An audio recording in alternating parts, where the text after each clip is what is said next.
ಕುಣಿಗಲ್ ಕಣ್ಣೀರ ಕಥೆ ವಿಶೇಷ ಕಾರ್ಯಕ್ರಮಕ್ಕೆ ಮತ್ತೊಮ್ಮೆ ತಮಗೆಲ್ಲ ಆತ್ಮೀಯ ಸ್ವಾಗತ. ಹಾಗೆಯೇ ಒಂದು ಚಿತ್ರ ಬಂತು, ಯಾರಿಗೂ ಹೇಳಬೇಡಿ. One of the most successful cinema. Kunigal Nagabhushan ಅವರ ಸಂಭಾಷಣೆ ಇತ್ತು, ಅದಕ್ಕೆ ರಾಜ್ಯ ಪ್ರಶಸ್ತಿನೂ ಬಂತು. ಹೌದು. ಸೊ ಅದರಲ್ಲಿ ಕೆಲಸ ಮಾಡಿದಂಥ ಪ್ರಖ್ಯಾತ ನಿರ್ದೇಶಕರು ಕೂಡ್ಲು ರಾಮಕೃಷ್ಣ ನಿರ್ದೇಶನದ ಯಾರಿಗೂ ಹೇಳಬೇಡಿ ಚಿತ್ರ ಬಹಳಷ್ಟು ಒಳ್ಳೆ ಹೆಸರು ಮಾಡಿದಂಥ ಚಿತ್ರ, ಒಳ್ಳೆ ಸಾಂಸಾರಿಕ ಚಿತ್ರ.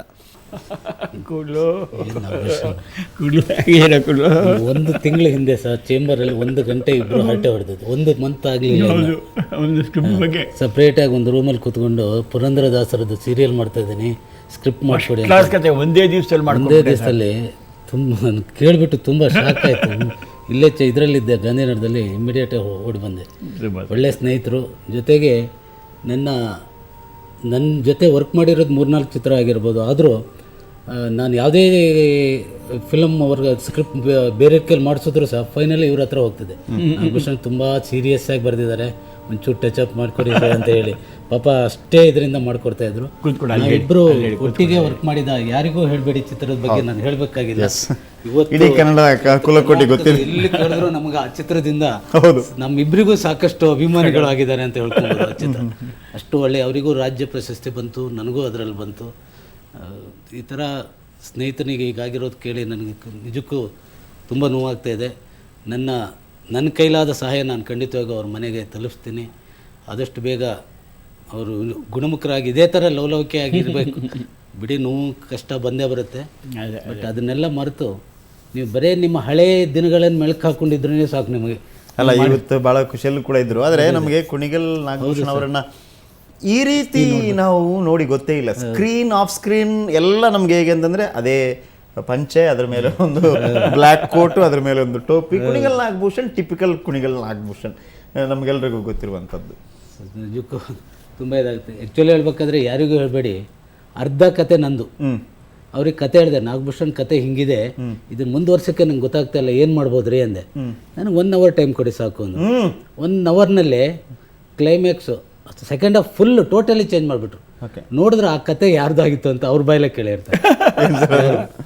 ಅದೇ ವಿಷ್ಣುವರ್ಧನ್ ಅವರು ಸ್ವಂತ ಮನೆ ಮಾಡಿದಾಗ ದೊಡ್ಡದಾಗಿ ಕಟ್ಟಿಸ್ಬಿಟ್ಟು ಗೃಹ ಪ್ರವೇಶ ಮಾಡದ ಮೇಲೆ ಆ ಒರಿಜಿನಲ್ ಸೈಟ್ ನೋಡಿ ಬಂದ, ಸರ್ ಇದು ನಂದು ಸೈಟು, ದಯವಿಟ್ಟು ಮನೆ ಖಾಲಿ ಮಾಡಿಕೊಡಿ ಇಂದ. ನಾನು ಅವಾಗ ಇಷ್ಟು ಜೊತೆಲೇ ಇದ್ದಿದ್ದರಿಂದ ನಮ್ಗೆಲ್ರಿಗೂ ಶಾಕ್ ಆಗೋಯ್ತು. ಆದರೆ ಇಷ್ಟು ದಿವಸ ಬಿಟ್ಬಿಟ್ಟು ಇವಾಗ ಬಂದು ಗೃಹ ಪ್ರವೇಶ ದಿವಸ ಹೇಳಿ ನನ್ನ ಮನೆ ಅಂತಿದ್ದೀರಲ್ರಿ ಅಂತಂದಾಗ ಏನು ಮಾಡ ಸರ್, ಕಟ್ತಾ ಇದ್ದೀರಲ್ಲ, ಕಟ್ಟಿ ಮುಗಿಸ್ತೀನಿ ಅಂತ ಕಾದಿದ್ದೆ ನಾನು. ನೋಡಿ ಬಿಡಿ ಆಫೀಸರ್ ಕರ್ಕೊಂಡ್ಬಂದಿದ್ದೀನಿ ನೋಡಿ ಸರ್ ಅಂದ್ಬಿಟ್ಟು ಖಾತೆ ನಂಬರ್ ತೋರಿಸಿದ್ರೆ 36A ನಂಬರು ವಿಷ್ಣುವರ್ಧನದ್ದು, 36ನೇ ನಂಬರು ಇವ್ರದ್ದು ಒರಿಜಿನಲ್ ಸೈಟು. ಇವ್ರೇನು ಮಾಡಿದ್ರು 36 ನಂದು ಅಂತ ತಿಳ್ಕೊಂಡು A1 ಮಾಡಿಸ್ಬಿಟ್ಟು 34 ಕಟ್ಟು ಗೃಹ ಮಾಡಿಬಿಟ್ರು. ದೊಡ್ಡದಾಗಿ ಸುಮಾರು ಆ ಕಾಲದಲ್ಲೇ ಒಂದು 15 ಲಕ್ಷ ರೂಪಾಯಿ ಖರ್ಚು ಮಾಡಿ ಮನೆ ಕಟ್ಟಿಬಿಟ್ರು ದೊಡ್ಡದಾಗಿ. ಆವಾಗ ಹೇಳ್ತಾರೆ ಮನೆ ಬಿಟ್ಕೊಡಿ ನನಗೆ ಅಂತ. ಏನು ಮಾಡೋದು ಗೊತ್ತಾ, ಬಿಡಿಯೋದು ಹೇಳ್ತಾರೆ, ಸರ್ ಕಾನೂನು ಪ್ರಕಾರ ಅವ್ರದ್ದು ಸೈಟು, ನೀವು ಕಟ್ಟಿರೋದ್ರಿಂದ ಏನು ಮಾಡೋಕ್ಕಾಗಲ್ಲ, ಬಿಟ್ಕೊಡ್ಲೇಬೇಕು ನೀವು. ಆಮೇಲೆ ನೋಡಿದ್ರೆ ಪಕ್ಕ ಸೈಟ್ ಇವ್ರದ್ದು. ಕೊನೆಗೆ ಏನೋ ಕಾಂಪ್ರಮೈಸ್ ಮಾಡಿ ಅವ್ರ ಓನರ್ಗೆ ಒಂದಿಷ್ಟು ದುಡ್ಡು ಅಂತ ಕೊಟ್ಟು ಕೊನೆಗೆ ಆ ಪಕ್ಕ ಸೈಡ್ ಕಾಂಪೌಂಡ್ ಮಾಡ್ಕೊಂಡು ಅದನ್ನು ಗಾರ್ಡನ್ ಥರ ಮಾಡ್ಕೊಳ್ಳೋ ಹಾಗಾಯಿತು. ಇದು ತಂಗೆ ಜೊತೆಲಿ ಇದ್ದಿದ್ರಿಂದ ಇವ್ರು ಹೇಳಿ ಸಬ್ಜೆಕ್ಟ್ಗೂ ನನಗೆ ಇದಕ್ಕೆ ಹೊಡೆದಿದ್ದು ಕರೆಕ್ಟಾಗಿ ಹೋಗ್ಬಿಡ್ತಾವಾಗ. ನಾವು ಇವನ್ ವಿಷ್ಣು ಸರ್ ಹತ್ರ ಹೋದಾಗ್ಲೂ ಇವ್ರ ಕತೆ ಹೇಳಕ್ಕೆ ಅಂತ ಕರ್ಕೊಂಡು ಹೋದ್ರು. ಆ ಲೋಕೇಶ್ ಕ್ಯಾರೆಕ್ಟರ್ ಇದೆಯಲ್ಲ, ಅದನ್ನ ವಿಷ್ಣು ಸರ್ ಮಾಡೋದು ಅಂತ ಆಗಿತ್ತು. ಅನಂತ್ ನಾಗ ಗೋವಿಂದಣ್ಣನ ಕ್ಯಾರೆಕ್ಟರ್, ಲೋಕೇಶ್ ಕ್ಯಾರೆಕ್ಟರ್ನ ವಿಷ್ಣು ಸರ್ ಅಂತ ಒಪ್ಕೊಂಡ್ರು. ನನಗೆ ಜಾಸ್ತಿ ದಿನ ಆಗಲ್ಲ, ನನಗೆ ತುಂಬ ಟೈಟ್ ಶೆಡ್ಯೂಲ್ ಇದೆ, ಒಂದು 10 ಡೇಸ್ ಬೇಕಾದ್ರೆ ನೀವು ಮ್ಯಾನೇಜ್ ಮಾಡ್ಕೊಳಂಗಿದ್ರೆ ಮಾಡ್ತೀನಿ ಅಂದರು. ಆಗ್ತಾ ಇರಲಿಲ್ಲ, ಕ್ಯಾರೆಕ್ಟರ್ ತುಂಬ ದೊಡ್ಡದಿತ್ತು, ತುಂಬ ಪ್ರಯತ್ನ ಪಟ್ಟು ಆಗಲಿಲ್ಲ. ಇಲ್ದಿದ್ರೆ ಅನಂತ್ನಾಗ್ ವಿಷ್ಣು ಕಾಂಬಿನೇಷನಲ್ಲಿ ಬರುವಂಥ ಚಿತ್ರ ಅದು. ಓಕೆ, ಇದರ ಮಧ್ಯದಲ್ಲಿ ಒಂದೇ ನಿಮಿಷ, ಇದರ ಮಧ್ಯದಲ್ಲಿ ನಟಿ ಹೇಮಾ ಚೌಧರಿ ಅವರು ಈ ಕಾರ್ಯಕ್ರಮವನ್ನು ನೋಡ್ತಾ ಇದ್ರು. ಅವರು ಕರೆ ಮಾಡಿದ್ದಾರೆ, ಅವರು ಕುಣಿಗಲ್ ನಾಗಭೂಷಣ್ ಅವ್ರ ಜೊತೆ ಮಾತಾಡಬೇಕು ಅಂತ ಹೇಳಿ. ಹೇಮಾ ಚೌಧರಿ ಅವರು ನಮಸ್ತೆ. ನಮಸ್ಕಾರ, ಮಾತಾಡಿ. ನಾಗಭೂಷಣ್ ಅವರೇ. ಹೇಮಮ್ಮ ನಮಸ್ಕಾರ ನಾಗಭೂಷಣ್. ಥ್ಯಾಂಕ್ ಯು ಅಮ್ಮ. ನಿಜವಾಗ್ಲೂ ಸತ್ಯವಾಗ್ಲೂ ಹೇಳ್ತಿದ್ದೀನಿ ನಾಗಭೂಷಣ್ ಅವರೇ, ನನಗೆ ಗೊತ್ತಿರ್ಲಿಲ್ಲ. ನಿಜವಾಗ್ಲೂ ಗೊತ್ತಿದ್ರೆ ನಿಮ್ಮನ್ನ ನೋಡಕ್ ಬರದೇ ಇರ್ತೀನಿ. ಒಂದ್ಸಲ ಯೋಚನೆ ಮಾಡಿ. ಖಂಡಿತಮ್ಮ ಖಂಡಿತಮ್ಮ ಖಂಡಿತ ಖಂಡಿತ. ನೀನಂತೂ ಗಂಡ ಹೆಂಡತಿ ಇಬ್ಬರು ಒಟ್ಟಿಗೆ ಎಲ್ಲಾ ಕಾರ್ಯಕ್ರಮಕ್ಕೂ ಬರೋವಾಗ ಎಷ್ಟು ಆನಂದ ಪಟ್ಟು ನಾನು ನಿಮ್ಮನ್ನ ಎಷ್ಟೆಲ್ಲಾ ತಮಾಷೆ ಮಾಡ್ತಾ ಇದ್ದೆ. ಎಷ್ಟು ದೃಷ್ಟಿ ತೆಗೆದಿದ್ಯಾ ನೀನ್ ಇಬ್ರಿಗೂ, ಈ ನಟಿಕೆ ಮುರಿದಿದ್ಯಾ. ಯಾವಾಗ್ಲೂ ಹೇಳೋದು ಏನು, ನಿನ್ನೆ ತಾನೇ ಮದ್ವೆ ಆಗಿದ ಗಂಡ ಹೆಂಡತಿ ತರ ಇಬ್ರು ಅಂಟ್ಕೊಂಡು ಬರ್ತಿರಲ್ಲ ಅಂತಲ್ಲ ನಾನು ಇಷ್ಟು ತಮಾಷೆ ಮಾಡಿದೀನಿ. ಹೌದಮ್ಮ, ಬಹಳ ದುಃಖ ಆಗ್ತಿದೆ ಇವತ್ತು ನೋಡಮ್ಮ ಕಾಲ್ ಮುಡ್ಕೊಂಡ್ಬಿಟ್ಟಿದ್ದೀನಿ ಇವತ್ತು. ದಯವಿಟ್ಟು ನನ್ನನ್ನ ಕ್ಷಮಿಸ್ಬೇಕು, ನಿಮ್ಮನ್ನ ಬಂದು ನೋಡ್ಲಿಲ್ಲ ಅಂತ. ಪರವಾಗಿಲ್ಲಮ್ಮ, ಆದ್ರೆ ಪರವಾಗಿಲ್ಲ. ಚಿತ್ರರಂಗದ ಒಂದು ಶಾಪ ಅಂತ ಅನ್ಸುತ್ತೆ. ನಿಜವಾಲು ನಿಮ್ಮ ಹಾರೈಕೆ ಅದರಿಂದ ಇಷ್ಟಕ್ಕೆ ಹೋಯ್ತು, ದೊಡ್ಡದಾಗ ಆಗ್ಲಿಲ್ಲ. ನಿಮ್ಮ ಇದಕ್ಕೆ ತೃಪ್ತಿ ಪಡ್ಕೋಬೇಕು. ಮತ್ತೆ ನಿಮ್ಮ ಹತ್ರ ಮಾತಾಡುವಾಗ ಆಯ್ತಲ್ಲ. ಅಲ್ಲ ನನಗೆ ನೀವು ಒಂದು ಮಾತು ಹೇಳಿದ್ರಿ ನೋಡಿ, ಆಸ್ತಿ ಮಾಡದೇ ಇರ್ಬೋದು, ಆದ್ರೆ 2 ಮಕ್ಕಳು, ಒಬ್ಬರು ಹಣ ಕಳ್ಸೋನು, ಒಬ್ಬರು ಸೇವೆ ಮಾಡೋನು, ಇದೇ ದೊಡ್ಡ ಆಸ್ತಿ. ಕೋಟಿಗಳಿರೋರಿಗೆ ಇಂತ ಆಸ್ತಿ ಸಿಕ್ಲಿಲ್ಲ. ಅದೇ ಕರೆಕ್ಟ್. ಕೋಟಿಗಳಿರ್ಬೋದು, ಬಟ್ ಯಾರು ನೋಡಂತವ್ರ ಗತಿ ಇಲ್ದೆ ಎಷ್ಟೋ ಜನ ಇದ್ದಾರೆ. ಹೌದು ಅಂದ ದಯವಿಟ್ಟು ನನ್ನ ಒಂದು ಸಣ್ಣ ಕಾಣಿಕೆ ಇದೇನು ಅಲ್ಲ, ಅದೊಂದು ನಾನು ಒಂದು 10,000 ರೂಪಾಯಿ ತಮಗೆ ಕಳಿಸ್ಕೊಟ್ಟು ನಾನೇ ಬರ್ತೀನಿ ನೋಡ್ಲಿಕ್ಕೆ. ಆಯ್ತಮ್ಮ. ಏನು ಬಂದಿದ್ದಲ್ಲ ಗೃಹಪ್ರವೇಶಕ್ಕೆ ಮನೆಗೆ? ಬಂದಿದೆ ಗೊತ್ತಿಲ್ಲ, ವಿನಾಯಕ ಲೇಔಟಲ್ಲಿ. ಆಯ್ತಮ್ಮ, ಯಾವಾಗಲೂ ಬಾಮ್. ತುಂಬಾ ಒಂದು ಚಾನಲ್ ಮೂಲಕ ಒಂದು ವಿಷಯ ನಾನು ಏನ್ ಹೇಳಬೇಕಂದ್ರೆ, ನಿಮ್ಮ ಒಂದು ವಚನ ಇದು ಬರೆಯುವಾಗ ಯಾವತ್ತೂ ಅದ್ರಲ್ಲಿ ಅಶ್ಲೀಲತೆ ಇರ್ಲಿಲ್ಲ.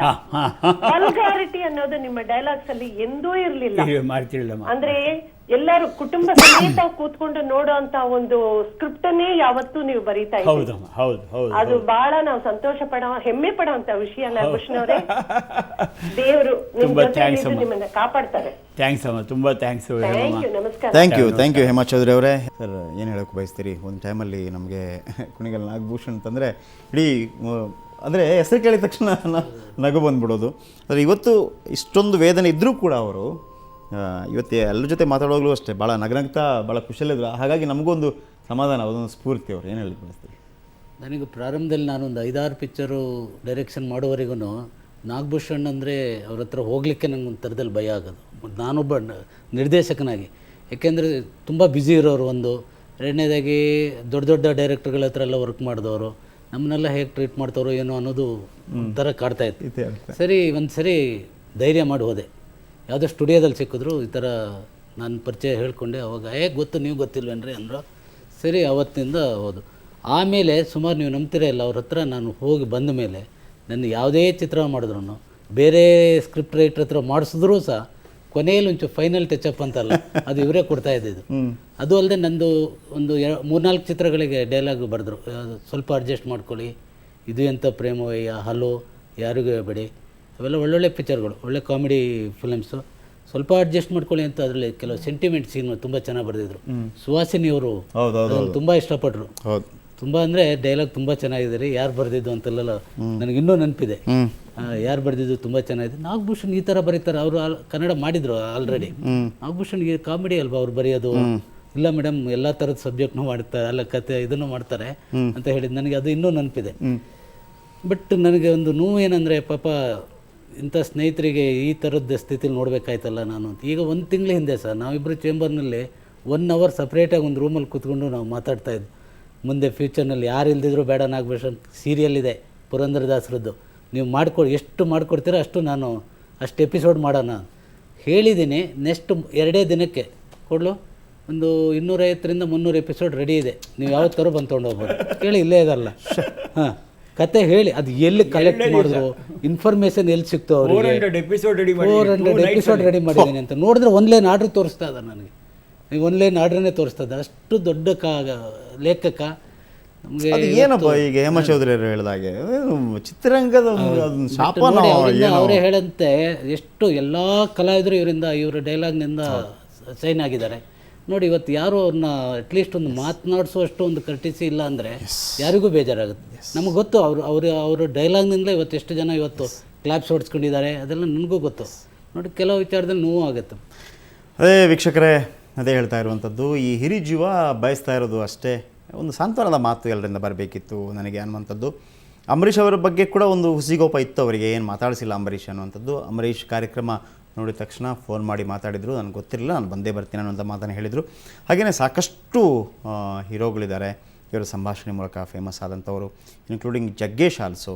ಹಾಗೆಯೇ ಇನ್ನೊಂದು ಸ್ಟೋರಿ ಹೇಳಿದರು, ರವಿಚಂದ್ರನ್ 6 ವರ್ಷದವರು ಇರುವಾಗ ಅವ್ರಿಗೂ ಕೂಡ ಮೇಕಪ್ ಮಾಡಿ ಕ್ಯಾಮ್ರಾ ಮುಂದೆ ನಿಲ್ಲಿಸಿದ್ದೆ ಅನ್ನುವಂಥದ್ದು. ಅದರ ಬಗ್ಗೆ ನಾವು ಕೂಡ ಕೇಳೋಣ.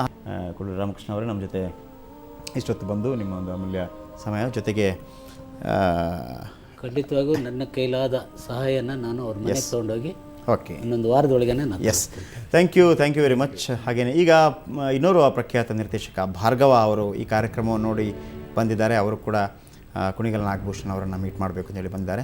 ಅವ್ರ ಜೊತೆ ನಾವು ಮಾತಾಡೋಣ, ಚರ್ಚೆ ಮುಂದುವರಿಸೋಣ. ಅವರ ಇಬ್ಬರ ನಡುವೆ ಏನೆಲ್ಲ ಮಾತುಕತೆಗಳು ನಡೆಯುತ್ತೆ ನಾವು ಕೂಡ ಕೇಳೋಣ. ಅದಕ್ಕಿಂತ ಮೊದಲು ಒಂದು ಪುಟ್ಟ ಬ್ರೇಕ್.